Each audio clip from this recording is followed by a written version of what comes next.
Hola, muy buenas tardes. Muy contento de estar aquí. Me presento siempre porque sé que cada vez nos siguen más personas, algunos no nos conocen. Soy el pastor Francisco Méndez, pastor de la iglesia Vida Nueva para el Mundo, aquí en Denver, en Colorado. La organización que fundó y abrió nuestro hermano, el doctor Armando Alducin Fletcher, hace ya 30 y tantos años, casi 40 años. En aquella época se llamaba Vida Nueva para México, después se internacionalizó el ministerio del doctor Alducin y Dios nos trae aquí. Abrimos la iglesia Vida Nueva para Denver hace 13 años y aquí nos tiene usted en esta bendición de estar haciendo uso de las plataformas digitales en nuestro canal de YouTube Vida Nueva para el Mundo Denver, Vida Nueva para el Mundo Denver. Y seguimos con este curso de profecía bíblica, no sin antes agradecerles a ustedes los comentarios, las palabras de aliento que nos envían y también a la gente que nos pide las notas. Con mucho gusto se las enviamos. Recuerde mi correo electrónico pastorfrancisco55@gmail.com. Seguimos en este curso de profecía bíblica que vuelvo a repetir por un asunto personal, familiar, que tuve que estar en México 2 semanas, lo detuvimos, no grabamos, pero retomamos la semana pasada con el tema del reino milenial. Recuerde que vimos las características de este evento profético que viene después de la segunda venida de Cristo, establecer su reino milenial, y vimos los propósitos de ese reino milenial. En fin, ya no hacemos resumen de eso. Y el día de hoy nos toca este tema fascinante, bueno, ¿qué no es fascinante de la palabra de Dios? La rebelión final de Satanás. La rebelión final de Satanás, en donde nosotros vemos que la Biblia nos revela que el final de que algún día fue un querubín importante dentro del reino de Dios, llamado ahora Satanás, es horrendo el final de él. Está condenado al castigo y a la destrucción eterna. Yo sé que hay gente que todavía escucha esto como una leyenda, pero así es, la Biblia lo dice. Hemos aprendido a que la palabra de Dios, tal y como lo dice, es palabra fiel. Todo absolutamente se cumple. Todo lo que está escrito es más verdadero que cualquier cosa que nosotros podamos pensar. Y la Biblia, también nos dice que algún día fue un querubín importante y que ahora es Satanás, el diablo, el adversario, el príncipe de este mundo. Todos esos títulos nos dice que no va a caer, no se va a ir sin pelear, porque esa es su naturaleza de él, y causar el mayor daño que pueda antes de ser arrojado, escuche, al lago de fuego. Recuerde que hay diferentes lugares que, para que usted ahorita no se complique mucho, podemos hablar de lo que era el Hades, el Sheol, el Tartarus o el abismo sin fondo y el lago de fuego. Son lugares diferentes que están en algún lugar del universo, también geográficamente diferentes, ¿verdad? Veamos entonces en Apocalipsis 20, en donde se describe la desaparición final de Satanás. La desaparición final de Satanás. Apocalipsis 20, voy a leer del 1 al 3 y luego del 7 al 10. Apocalipsis, el libro de Revelación, capítulo 20, versos del 1 al 3 y después versos del 7 al 10.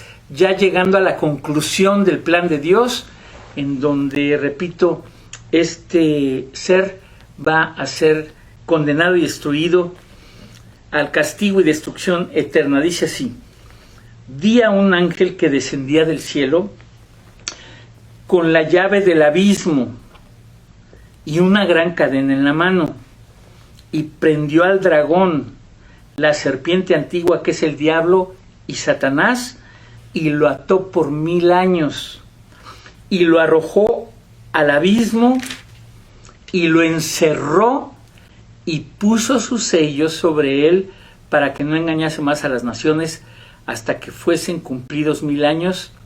Y después de esto, escuche, debe ser desatado por un poco de tiempo, que es el tema de hoy, la rebelión final de Satanás. Versos del 7 al 10. Cuando los 1000 años se cumplan, Satanás será suelto de su prisión y saldrá a engañar a las naciones que están en los 4 ángulos de la tierra, a Gog y a Magog, a fin de reunirlos para la batalla, el número de los cuales, estamos hablando de esos ejércitos, el número de los cuales es como la arena del mar, y subieron sobre la anchura de la tierra y rodearon el campamento de los santos y la ciudad amada, y de Dios descendió fuego del cielo y los consumió. Y el diablo, verso 10, que los engañaba, fue lanzado en el lago de fuego y azufre, donde estaban la bestia y el falso profeta, y serán atormentados día y noche por los siglos de los siglos. Hay una versión, no recuerdo cuál, después le digo, en donde dice por siempre jamás, para cerrar. No hay salida, por siempre jamás, por los siglos de los siglos. Bueno, este pasaje sobre este tema fascinante el día de hoy, que se llama la rebelión final de Satanás, vamos a dividirlo. Está formado por 3 etapas importantes que vamos a estudiar cada una de ellas. Le quiero decir que después exactamente de este tema de la rebelión final de Satanás, vamos a hablar también sobre el juicio del gran trono blanco, que está muy relacionado con esto. Entonces, las etapas en las que vamos a ver esta rebelión final de Satanás, en primer lugar, la primera es Satanás es encadenado, la segunda etapa es Satanás es liberado, y la tercera que vamos a estudiar es Satanás es finalmente y por siempre derrotado. La primera, Satanás es encadenado; la segunda, Satanás es liberado; la tercera, Satanás es finalmente y por siempre derrotado. Estudiemos pues cada una de estas 3 etapas. La primera, Satanás es atado, encadenado. En la segunda venida de Jesucristo, recuerde usted, los eventos proféticos los tiene que tener usted ya muy dominados. Es el rapto de la iglesia, comienza la tribulación, mientras en el cielo los que estamos allá participamos del bema de Cristo, el tribunal de Jesucristo, las bodas del Cordero. Regresamos para la parte final de la gran tribulación, la segunda venida de Cristo, la batalla de Armagedón, y empieza la rebelión de Satanás, el reino milenial, encadenado Satanás, la rebelión final de Satanás, y luego el juicio del gran trono blanco, y por último, cielos nuevos y tierra nueva y la eternidad, ¿verdad? Bueno, eso hay que tenerlo muy, muy claro. Ahora, en la segunda venida de Cristo, el primer acto en la agenda de Dios es encarcelar a Satanás. Es ir a apresarlo, igual que aquí va la policía, el FBI, y van y encuentran, y lo apresan y se lo llevan preso. Así es el primer acto de la agenda de Dios en la segunda venida de Cristo, es encarcelar a Satanás, al falso rey, al usurpador de su trono, al anticristo. Escuche esto, porque aquí vamos a ver lo que es la Trinidad satánica. Es encarcelar a este anticristo. El primer acto es encarcelar, atrapar al anticristo. El segundo acto es apresar y encarcelar a la potestad que hay detrás del anticristo, Satanás mismo, ¿sí? Esto lo hace Dios enviando un poderoso ángel para que ate a Satanás en el abismo sin fondo. Escucha el término que estoy usando, en el abismo sin fondo por 1000 años.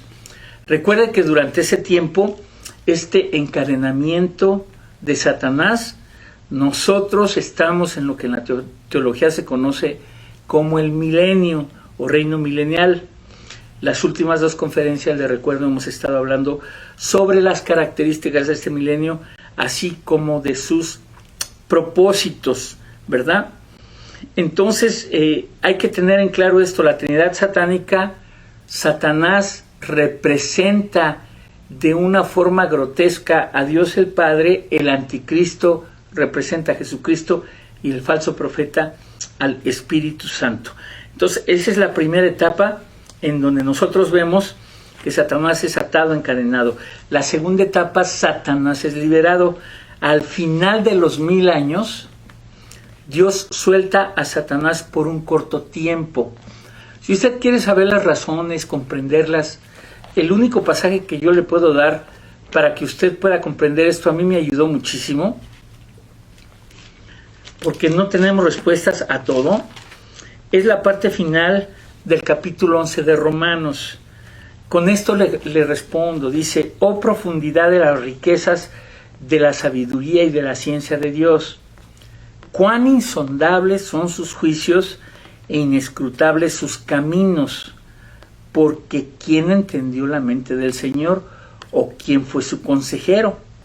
¿O quién le dio a él primero para que le fuese recompensado? Porque de él y por él y para él son todas las cosas, a él sea la gloria por los siglos de los siglos. Amén. Entonces, cuán insondables son sus juicios, y él sabrá por qué suelta a Satanás por un corto tiempo, permitiéndole, escuche este término, permitiéndole engañar a muchos. Que sorprendentemente, esto es increíble, cuando sea soltado, todavía habrá gente que se una al ejército de Satanás para la rebelión final, y la Biblia dice que estas personas que se van a unir a él en esta rebelión final, lo acabo de leer en Apocalipsis 20, son como la arena del mar. Imagínense nada más. Esta es la segunda parte, cuando es liberado por un corto tiempo. Y por último, la tercera etapa, Satanás derrotado. Creo que es la batalla más corta de toda la historia, cuando se reúnen los rebeldes para rodear a Jerusalén y Dios envía fuego del cielo. Así, cae fuego del cielo, inmediatamente los destruye. Inmediatamente después de la tormenta de fuego, vea lo que sucede en Apocalipsis 29. Y subieron sobre la anchura de la tierra y rodearon el campamento de los santos y la ciudad amada, y de Dios descendió fuego del cielo y los consumió. Inmediatamente después dice: y el diablo que los engañaba fue lanzado en el lago de fuego y azufre, donde estaban ya la bestia y el falso profeta, y serán atormentados día y noche por los siglos de los siglos. Aquí vemos a la Trinidad satánica: Satanás, la bestia, el anticristo y el falso profeta, ¿verdad? Entonces, este primer enemigo del hombre que entró en escena en el huerto del Edén, allá en el capítulo 3, que nosotros lo vemos en el capítulo 3, sale de la escena y es arrojado en el lago de fuego por siempre, jamás. Capítulo 20 del libro de Apocalipsis. Ahora, a partir del verso 11, esta es la rebelión final de Satanás. A partir del verso 11, nosotros tenemos ahora lo que se llama el siguiente evento profético: el juicio del gran trono blanco. El juicio del gran trono blanco, que es lo que vamos a tratar de exponer y explicar en estos momentos. Y antes de comenzar, le quiero decir yo que muchas personas tienen un concepto de Dios equivocado, que no va a castigar a nadie, que Dios va a perdonar a todos. Y todos estos conceptos, escúcheme de dónde viene: de la ignorancia de la palabra de Dios, de la ignorancia de las Escrituras. De hecho, todos los problemas de los seres humanos vienen de la ignorancia de la palabra de Dios. Jesús le dijo a los fariseos: erráis ignorando las Escrituras. Así es que la ignorancia de la palabra de Dios es la raíz de todos los problemas de los seres humanos. Y vamos a comenzar con este segundo tema el día de hoy, fascinante: el juicio del gran trono blanco. Bueno, entonces, conociendo que la ignorancia de las Escrituras es la raíz de todos los problemas de los seres humanos, nosotros tenemos que comprender por qué este juicio del gran trono blanco. Y la Biblia nos dice que viene un día en que Jesucristo juzgará a todos allá arriba, cuando llegue el día en que todos los que le rechazaron se reencuentren con el juez del universo. La Biblia le llama a este evento el juicio del gran trono blanco. Repito, La fecha para comparecer en este juicio está en la agenda de Dios para después, sí, del reino milenial, después de que Satanás acaba de ser arrojado al lago de fuego. Ahí viene inmediatamente Apocalipsis 20, del 11 en adelante, el juicio del gran trono blanco. Quiero leerle dos pasajes antes de venir a Apocalipsis 20. Quiero leerle dos pasajes, por favor, en Hechos 17, versos 30 a 31, para que veamos que Dios le dio al Hijo toda la potestad de juzgar a los vivos y a los muertos. Hechos 17, versos 30 y 31, dice así: pero Dios, habiendo pasado por alto los tiempos de esta ignorancia, ahora manda a todos los hombres en todo lugar que se arrepientan, por cuanto ha establecido un día en el cual juzgará al mundo con justicia por aquel varón a quien designó, dando fe a todos con haberle levantado de los muertos. Por cuanto ha establecido un día en el cual, en ese día, juzgará al mundo con justicia a través de aquel varón que designó, Jesucristo, ¿verdad? Dando fe a todos con haberle levantado de los muertos. Ahora sí, regresemos a Apocalipsis 20, por favor, y versos del 11 en adelante. Apocalipsis 20, versos del 11 al 15. Y dice así, pongan mucha atención, porque vamos a ir viendo, vamos a dividir este pasaje en diferentes partes para poder entenderlo. Lo voy a leer primero.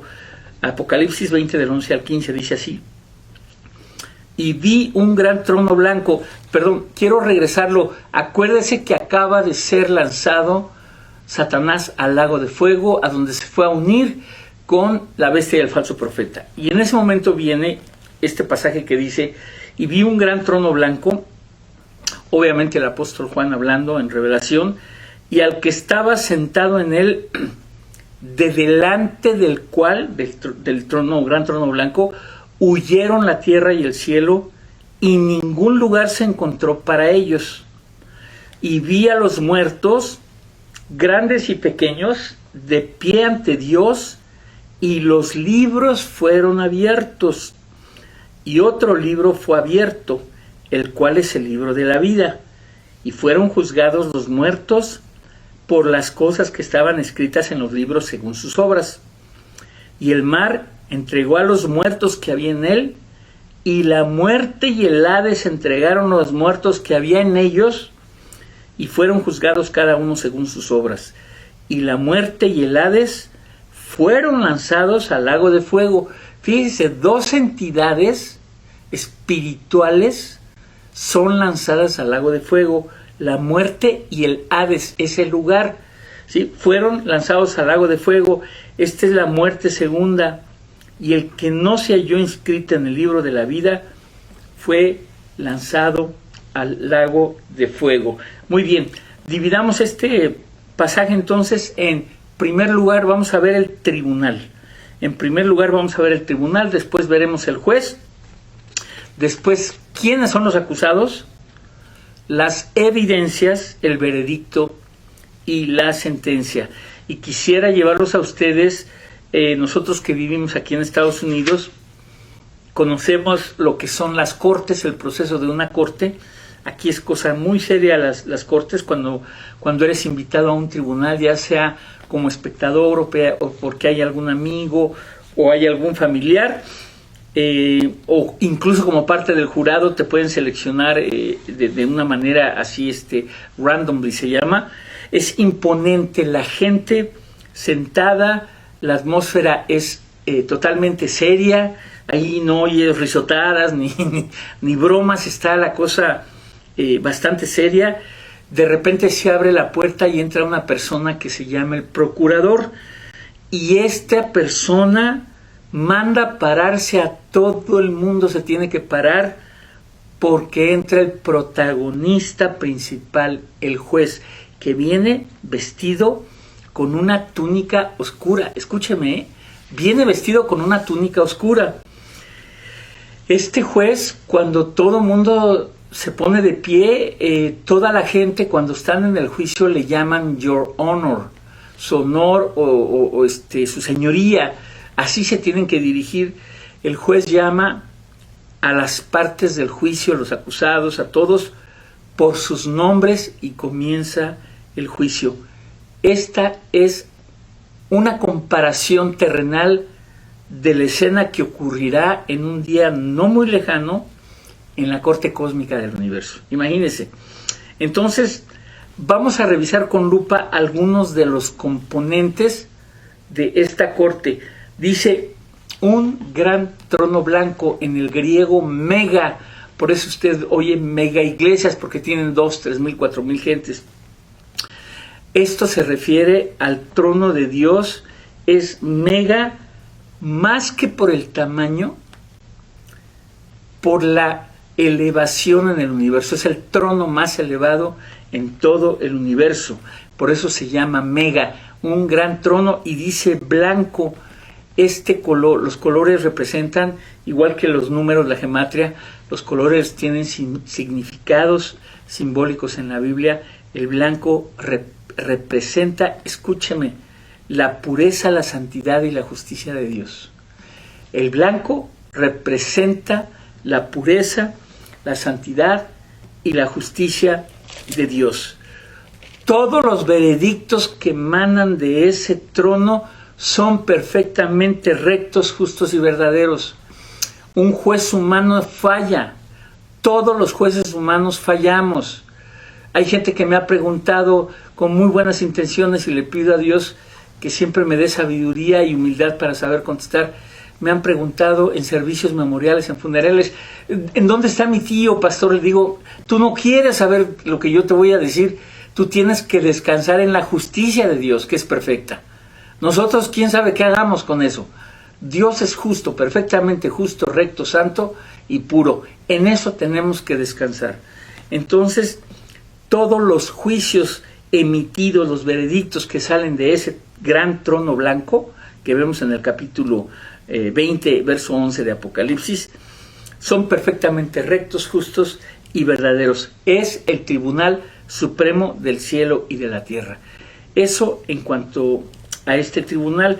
Segunda parte, vamos a ver el juez. ¿Sabe quién está sentado en ese trono? Y aquí sí, posiblemente haya gente, porque a mí también me sucedió, que se confunda un poquito. Y no es fácil, no es fácil entender esto. Aquí necesitamos tener un concepto de la Trinidad muy, muy claro, porque cuando no se tiene un concepto de la Trinidad claro, se puede llegar a pensar, así me han dicho, pastor, yo creí que íbamos a ver 3 tronos en el cielo, uno del Espíritu Santo, uno de Cristo y uno de Dios el Padre. Y entendemos, escúchame, entendemos esto humanamente, porque el concepto de la Trinidad, aunque lo hemos explicado con el ejemplo del agua, del H2O, en su forma de vapor sigue siendo H2O, en su forma sólida de hielo sigue siendo H2O, y en su forma líquida de agua sigue siendo H2O. Es la misma esencia, es el mismo Dios, y la Trinidad es la misma esencia, una deidad representada en 3 personas. Tenemos que tener claro esto, ¿verdad? Entonces mucha gente cree que es Dios el Padre, pero acabamos de leer en Hechos 17:31 que Dios el Padre le dio al Hijo todo el juicio. Y en todo el libro de Apocalipsis usted va a leer, y ya que estamos en esto le comento, va a leer que todo es Jesucristo. Hay iglesias que le han dado un énfasis desmedido al Espíritu Santo, y hay unas herejías acerca del Espíritu Santo, que baja los domingos y que se vuelve a ir, y cuando dice que el Espíritu Santo vino a dar testimonio de Cristo, todo es para Él, por Él y para Él, por el Señor Jesucristo. Mire quién está sentado en ese trono. Después de esta pequeña aclaración que espero usted haya entendido, el juez que está sentado en ese trono, la Biblia dice que es Jesucristo. 3 pasajes, y después me manda los comentarios que usted quiera, que por cierto, no tengo ningún problema cuando me dicen no estoy de acuerdo con usted en esto. Le voy a decir esto de una manera muy respetuosa, cuando se hace en el espíritu correcto, pero cuando me dicen que no están de acuerdo y no me dan ningún pasaje, ningún sustento bíblico para decir esto es lo que dice la Biblia, pues no podemos hacer absolutamente nada, ¿verdad? Mire lo que dice 3 pasajes acerca de que Dios le dio al Hijo, a Cristo, todo el juicio. Juan 5:22, Evangelio de Juan 5:22. Juan 5:22. Y si en ese trono están sentadas la esencia y ahí está el Espíritu Santo, Cristo y Dios el Padre, está bien, no hay ningún problema. Pero vea lo que dice Juan 5:22. Porque el Padre a nadie juzga, sino que todo el juicio dio al Hijo, para que todos honren al Hijo como honran al Padre. Porque el Padre a nadie juzga, sino que todo el juicio dio al Hijo. Hechos 17:31, que le acabo de leer, se lo vuelvo a leer el pasaje, el verso 31. Por cuanto ha establecido un día en el cual juzgará al mundo con justicia por aquel varón, por Cristo, por aquel varón a quien designó, él lo designó, dando fe a todos con haberle levantado de los muertos.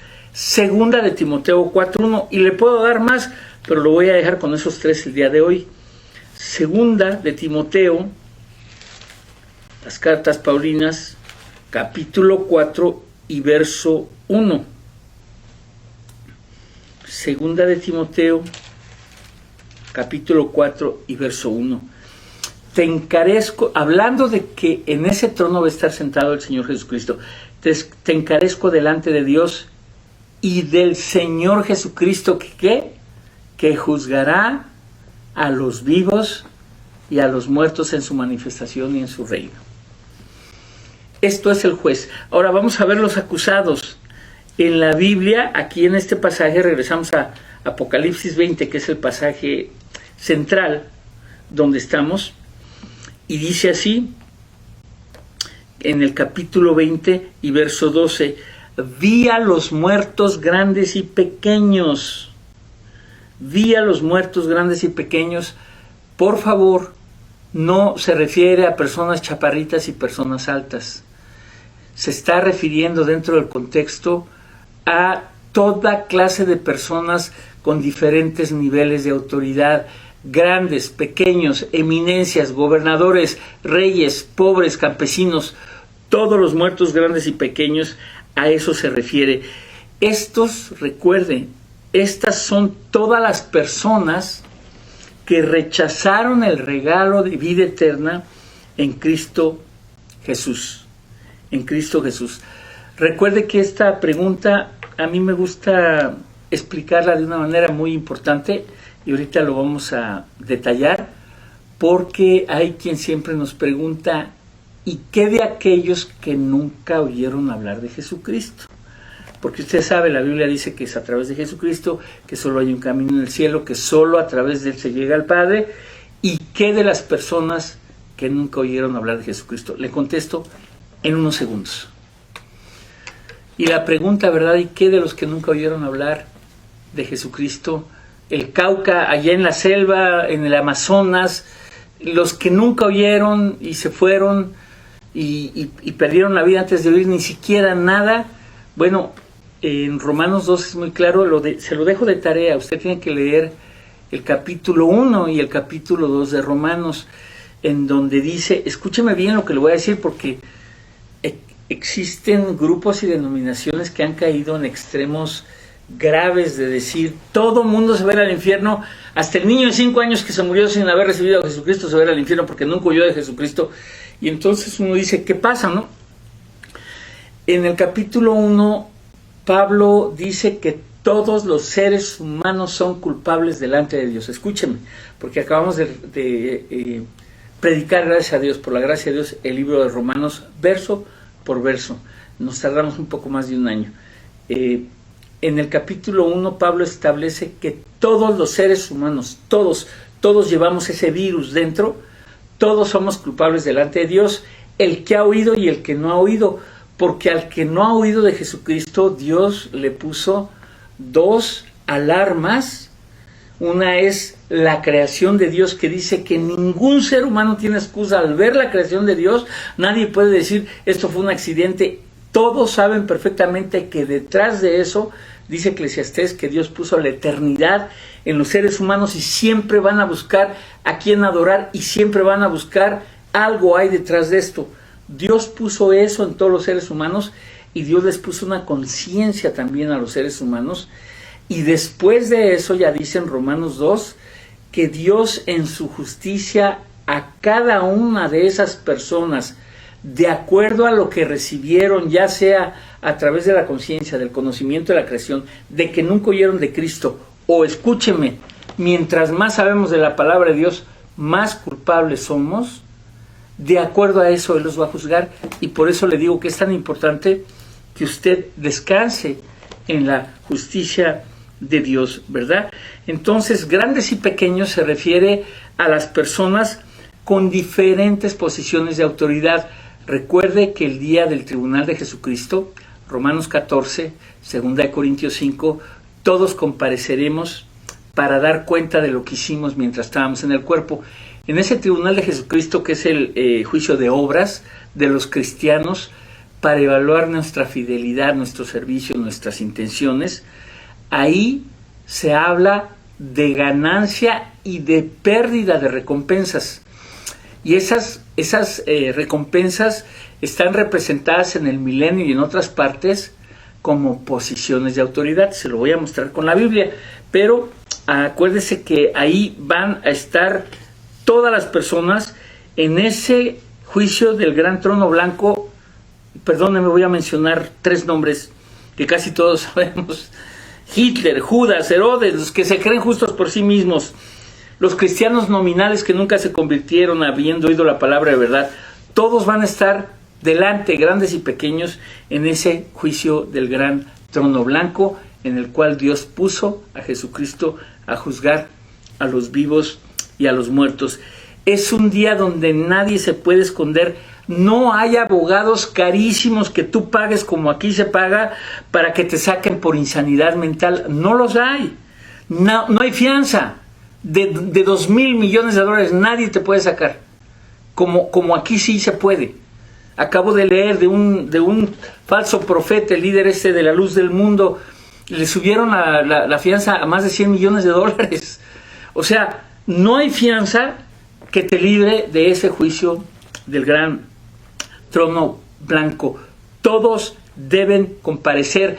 Los ángeles te traerán arrastrando. Nadie se salva. Y dice que de los lugares más increíbles del mar entregó a sus muertos, el Hades, de ahí te van a traer para que seas parte de ese juicio segurísimo, porque está establecido para todos los hombres que mueran una sola vez, y después de esto, el juicio, ¿verdad? Ahora, vamos a ver las evidencias, hermano. Estoy tratando de se me hizo fascinante hacer una comparación con lo que sucede en una corte, para que nosotros podamos comprender, ¿verdad?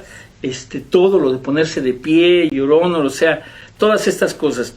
La primer prueba: los libros fueron abiertos, verso 12.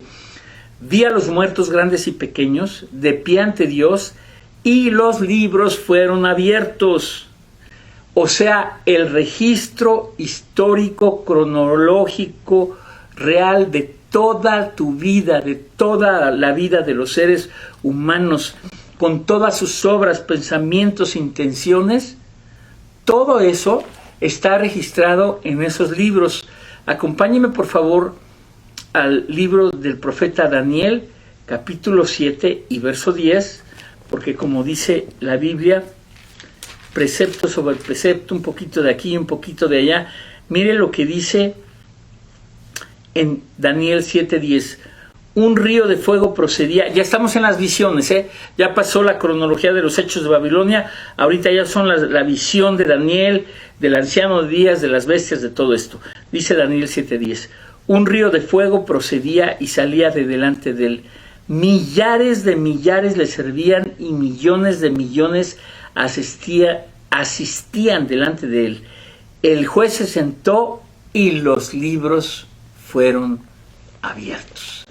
Ahí está el registro, regresamos a Apocalipsis 20, de la vida de todas las personas, en este caso que ya están ahí en el juicio del gran trono blanco, condenadas por todas las cosas, que incluye el rechazo del regalo de la vida eterna en Cristo Jesús, ¿verdad?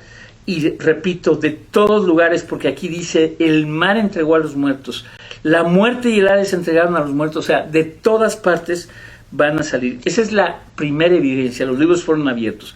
Segunda evidencia o prueba, el libro de la vida, que no es lo mismo que los otros libros. Y aunque los cristianos somos tenidos como responsables de nuestros actos, somos perdonados en Cristo y en ese momento, o sea, somos pecadores, pero somos redimidos y en ese momento nuestros nombres son inscritos en el libro de la vida, tal vez desde antes de la fundación del mundo, ¿verdad? Mire lo que dice Apocalipsis 17:8. Apocalipsis 17:8. Vamos a ver por qué tengo aquí esta nota. La bestia que has visto era y no es, y está para subir del abismo e ir a perdición, y los moradores de la tierra, aquellos cuyos nombres no están escritos desde la fundación del mundo, en el libro de la vida se asombrarán viendo la bestia que era y no es y será. ¡Wow! ¡Wow! Entonces, este es un libro inmenso con los nombres de todos los pecadores sin remedio. Escúcheme, de todos los pecadores sin remedio que confiamos en Cristo Jesús para que nos salvara y nos perdonara de tener que comparecer ante ese juicio del gran trono blanco. Ahí están escritos nuestros nombres. Y por eso no participamos, porque ya, esto lo vimos cuando vimos lo que era la justificación, ya fuimos declarados justos en el tribunal cósmico del universo, sin culpa. Se pagó nuestra deuda, ya, absolutamente nada más. Ahí estamos escritos en el libro de la vida. O sea, lo que está sucediendo allá arriba, después de que saben que son culpables, todavía para recomprobar, a ver si no está en el libro de la vida. No está su nombre. Imagínense, qué cosa más tremenda. Esto es, bueno, no solo fascinante, es increíble. Ahora vamos a ver la sentencia. En este juicio la sentencia es la más dura e inimaginable que alguien pueda concebir.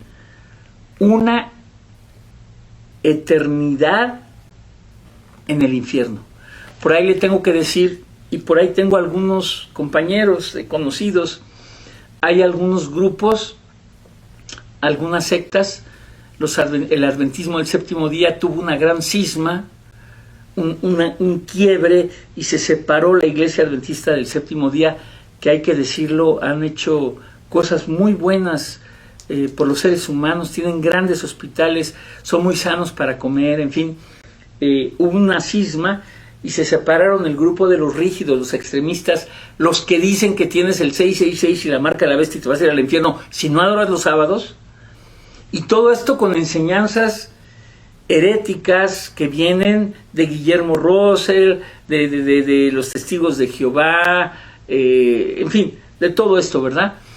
Y otros grupos que se separó empezaron a entender la salvación por la fe en Jesucristo, no por obras, por gracia, en fin, todas estas cosas.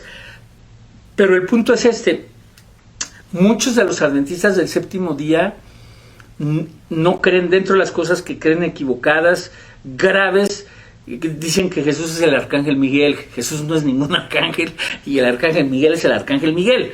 Entonces, una de las cosas que ellos dicen se llama la aniquilación de las almas, y la Biblia no habla de aniquilación. O sea, gran parte de los adventistas del séptimo día dicen que los malos los van a hacer sufrir un ratito y se van a aniquilar. No, la Biblia dice que su tormento y el humo de su tormento sube por los siglos de los siglos, de los siglos, de los siglos, de los siglos, de los siglos.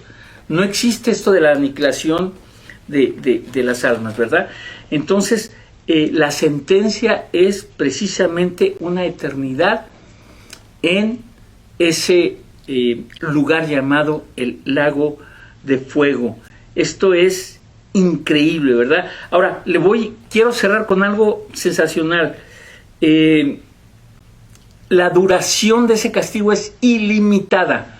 Para contestar por último esto de la aniquilación de las almas, es ilimitada. Los perdidos perderán absolutamente toda o no tendrán ninguna esperanza. Se lo voy a tratar de explicar. Pasarán larguísimas eras, miles de edades, millones de ellas de castigo todopoderoso, y después de todo eso otra vez continúa y continúa y continúa y continúa y continúa y nunca para que sepamos lo que es esto, ¿verdad? Ahora, quiero cerrar con esto. La Biblia sí enseña que habrá diferentes grados de castigo. Eso lo enseña la Biblia. Y usted me puede rebatir con toda libertad, pero me lo muestra con la Biblia, porque se lo voy a mostrar ahorita. Sí, entonces, basados en las cosas que sucedieron y que están contenidas en esos libros. O sea, el largo de la sentencia es el mismo, pero la severidad del castigo se basará en, escuche, la naturaleza de los pecados y el monto de rechazo a la verdad a Jesucristo. Le van los pasajes porque ya, ahorita ya, hasta acá me llegaron a mis oídos ya varios de ustedes ahí diciendo, pastor, ¿cómo es posible? Mateo 11, 21 al 23. Ay de ti, Corazín, ay de ti, Betsaida, porque si en Tiro y en Sidón se hubieran hecho los milagros que han sido hechos en vosotras, tiempo ha que se hubieran arrepentido en silicio y en ceniza. Por tanto os digo que en el día del juicio será más tolerable el castigo para Tiro y para Sidón que para vosotras. Y tú, Capernaum, que eres levantada hasta el cielo, hasta el Hades serás abatida, porque si en Sodoma se hubieran hecho los milagros que han sido hechos en ti, habría permanecido hasta el día de hoy. Por tanto os digo que en el día del juicio será más tolerable el castigo para la tierra de Sodoma que para ti. Aquí está el primer pasaje que nos habla de eso. Segundo pasaje, Lucas 12, 47 y 48. Lucas 12, 47 y 48.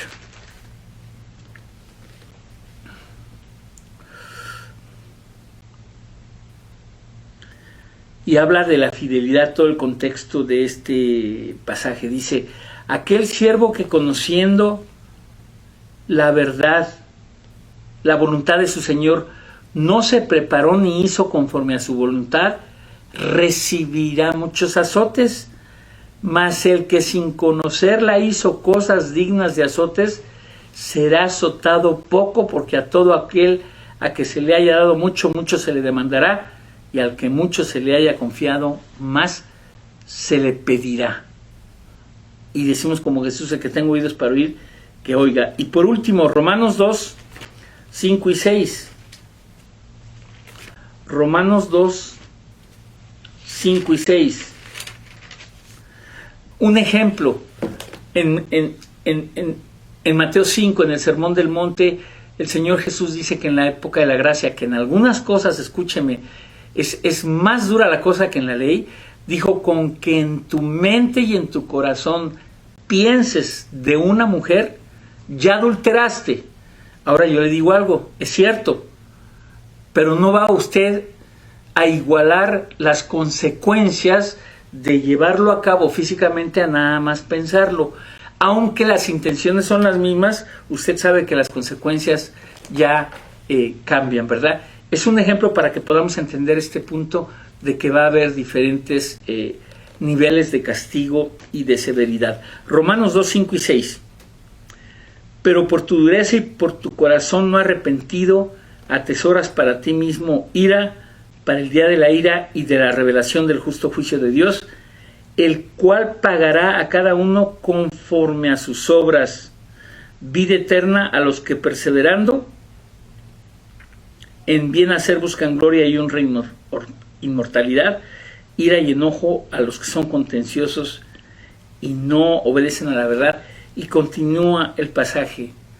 Un juez, no hay apelación a la sentencia, nadie podrá acusar a Dios de injusto. Las buenas nuevas, si tú le entregas tu vida al Señor Jesucristo, de corazón le pides que te perdone tu vida, que estás arrepentido, y verdaderamente dices lo que dice la Biblia, que tú crees que Él es el Hijo de Dios y que Él es la propiciación por nuestros pecados, y que al que no conoció pecado lo hizo Dios mismo a su propio Hijo pecado para que tú y yo pudiéramos estar una eternidad con Él. Dice que si tú crees eso y te arrepientes y le pides que entre a tu vida, te libra de ese juicio del gran trono blanco. Nunca vas a ser parte de ese juicio. Ninguna condenación hay para los que están en Cristo Jesús. Y lo que tienes que hacer es entregarle tu vida, pedirle perdón, recibir el perdón de los pecados, hincarte, llorar y decir: de aquí en adelante quiero vivir para ti, servirte, y que tú me transformes en lo que tú quieras, que yo quiero vivir para ti. Y en ese momento dice la Biblia que por gracia tú eres salvo. Por gracia, por nada que hayas hecho tú para que no te gloríes de nada absolutamente. Esas son las buenas nuevas. Bueno, espero que Dios me los bendiga. Continúen, por favor, escuchando esta serie profética maravillosa. Inviten a la gente, a sus familiares, nos ayudan haciéndolo, a seguir consumiendo nuestro canal de YouTube, Vida Nueva para el Mundo Denver. Que Dios me los bendiga. Adiós.